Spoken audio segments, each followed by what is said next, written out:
nous. Nous allons pouvoir attaquer donc avec Smakage contre Darrel. C'est du destination finale. Je crois que la map profite plutôt de peut-être un peu plus éventuellement à Isabelle. Je sais que c'est très compliqué de gérer son gyroïde dans ces configurations, mais attention, voilà, tout de suite on va balancer un petit coup de Nosferatu qui va mettre énormément de pourcentage. Qui plus est, avec un bon piqué, avec un beau Arc Thunder couplé derrière une tentative de spike sur le piqué. Non, c'est pas un piqué, c'est pas non plus un arc. En tout cas, voilà, c'est Airwind qui va permettre de remonter derrière. On va mettre beaucoup de dégâts. Le setup de Shield Break a été tenté. On a tenté également le down air pour essayer de retourner la situation. Ça aurait été très très drôle de tuer à ces pourcents. Mais pour l'instant, Smakage va peut-être se manger un 0 to death. Puisque, et c'est là où je me sens très très con, donc je vais éviter pour l'instant de les énoncer. Je les demanderai plus tard. Et pour le moment, du côté de Smakage, on est un petit peu voilà, dans la marmaille à 36%. C'est pas glorieux. C'est pas très très glorieux pour le moment du côté de Darrel qui, lui, de son côté, on l'avait vu la semaine dernière, non, il y a 15 jours, pardon, a une gestion de désavantage absolument splendide. Voyons voir si on va être capable de le gérer par la suite. Seulement 50% qui sont récupérés. Une stock qui a été prise de manière absolument clean de la part du joueur de la Neocan. Voyons voir si côté Team Soj, on va ou pas se faire avoir dans ces prochains échanges. Le ballon ici qui va permettre de se protéger de l'Arcfire, c'est plutôt malin. Il y a des interactions très très étranges dans ce match-up. Je me dois quand même de l'annoncer. C'est plutôt druidique et au final, au vu des takes de Smakage, je ne suis aucunement surpris. Petit backer ici qui va réussir à faire mouche. Malheureusement, ça ne permet pas encore de se débarrasser de son adversaire. Smakage qui, pour l'instant, je pense, a besoin encore de comprendre peut-être certains paramètres propres au match-up. Un petit forward air pour contrer le ledge trap, c'est une bonne chose. L'Arcfire qui va être récupéré, qu'on va tenter d'utiliser ici pour s'en débarrasser. Et on est malheureusement beaucoup trop loin pour tenter un quelconque ledge trap. On se fera complètement planter au vif et on va pas encore réussir à prendre la stock de son adversaire, si ce n'est ce joyeux anniversaire. Happy birthday to you, bonne année, tout ce que vous voulez, bonne santé, c'est encore le mois de janvier. On a le droit de faire encore les vœux de la bonne année. Voilà, même si on est le 30. Arcfire, Arc Thunder qui est tenté. Attention, on a la Living Sword. La Living Sword pourrait être dévastatrice. On arrive à revenir sur le bord de terrain du côté de Smakage. On n'a pas peur, Smakage qui va vraiment au contact. Je sais que c'est plus un personnage qui est vraiment fait pour le camp zoning en général. Et Isabelle, bah là pour le coup, on en a rien à foutre. On n'a pas le temps de planter les sardines. On veut tout de suite aller directement à la bataille de Polochon. Et pour le coup, bah, c'est plutôt efficace. Suffisamment efficace peut-être pour reprendre l'ascendant. Ça, je n'en ai absolument aucune idée. Oh, on va se permettre un footstool. Et on va anticiper le down air du côté de Darrel au niveau du placement pour aller sur le ledge. Franchement, c'est très très malin. Darrel définitivement qui continue de faire la surprise en termes de niveau de jeu. Baxro ça tuera pas encore. Baxro ça tuera pas encore. Wow, le delay de la part de Darrel qui a tellement envie d'aller chercher son backer, c'est assez fou.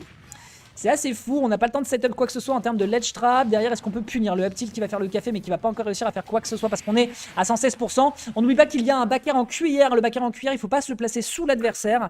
Et ça permettra d'aller chercher du côté de Darrel la première game de ce BO3. On est sur un 1-0, cher public.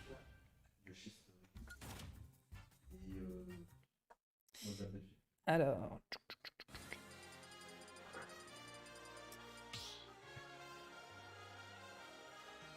tac, tac. Allez, on va pouvoir attaquer donc sur la game numéro 2, mesdames et messieurs, sans transition. Vous avez vu, c'est parti à toute vitesse. Sur une map qui, encore une fois, je rappelle, je pense qu'Isabelle a des avantages sur cette map. Mais voilà, ça n'empêche pas que Darren, quand même, en termes d'absence de plateforme, ça conditionne l'adversaire à faire certaines choses, sauter, se positionner différemment.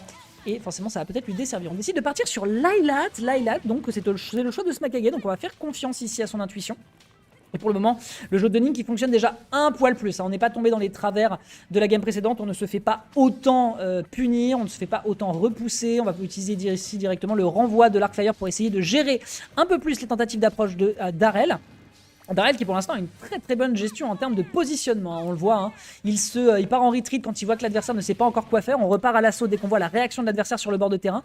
Pour l'instant ce sont d'excellentes réactions qui sont proposées ici de la part du joueur de Darren face au joueur de la team Soj qui pour l'instant est en train de se faire un petit peu dévorer, disons-le tout de même, si ce n'est qu'on a la Bronze Sword. La Bronze Sword, on n'oublie pas, c'est beaucoup moins de potentiel de kill, mais je mens tout de suite puisque la Living Sword est de retour.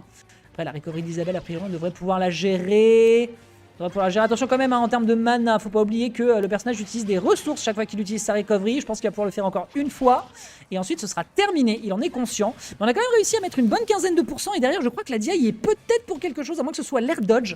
Dans tous les cas je crois qu'il s'est enfoncé dans le mur malheureusement. C'est un quasi 0 to death encore une fois qui est proposé par Darrel.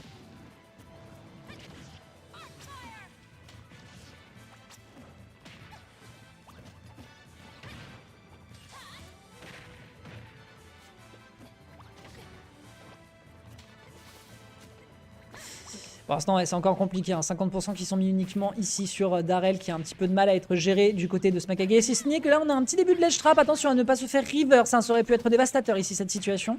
On perd la Living Sword. On va pouvoir lancer ici encore pour la première fois un début de juggle. Tentative de forward smash qui apparemment il a l'air d'être pas mal safe. Je sais pas si c'était une question de disjoint ou si le move est tout simplement safe. Ici, le Nosferatu qui est utilisé. On va réussir à gratter quelques pourcentages et gérer un petit peu son désir ici. On part très deep. Bien vu, mon pote. T'as cru que tu pouvais aller me chercher en edgeguard très deep? Que nenni, mange mon hameçon et va faire un tour là-bas si j'y suis. Très bien joué ici de la part de Smakage pour un excellent reverse. 117% quand même sur cette deuxième stock. Le moindre aérial à partir de maintenant avec la Levin pourrait être monstrueux.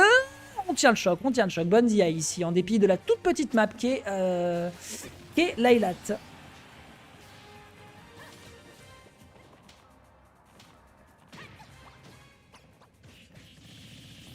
Attention, situation qui n'est pas simple sur cette stock qui est cette fois-ci encore une fois perdue de la part de Smakage qui va devoir la jouer très fine. Beau jeu d'aérial.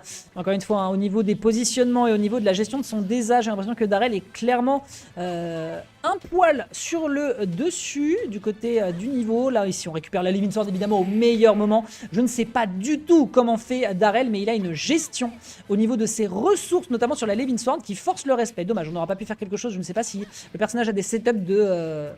Jablock, en tout cas pour le moment, sera suffisamment efficace pour faire beaucoup de dégâts. On perd la Living Sword, on n'a que la Bronze Sword, donc on pourra peut-être pas encore tuer dans ces configurations. Petit pari sur le lance-pierre parce que pourquoi pas, mesdames et messieurs, après tout. Un petit forward tilt, je suis pas sûr qu'on puisse revenir. Et on a un forward smash encore une fois cette fois-ci qui est très bien utilisé. Comme à la game précédente, attention quand même, on a la Bronze Sword mais la Living Sword est de retour. On va pouvoir s'en servir entièrement pour se débarrasser de l'adversaire du haut de ses 114%. Et c'est encore une fois une excellente gestion du back air avec les sauts qui sont utilisés de la part de Smakage qui s'est fait un peu surprendre sur son positionnement, ce qui permet à Darrell, au vu de ce qu'il nous a fait il y a 15 jours, de, sans trop de surprise, avancer en direction de la suite du Winners.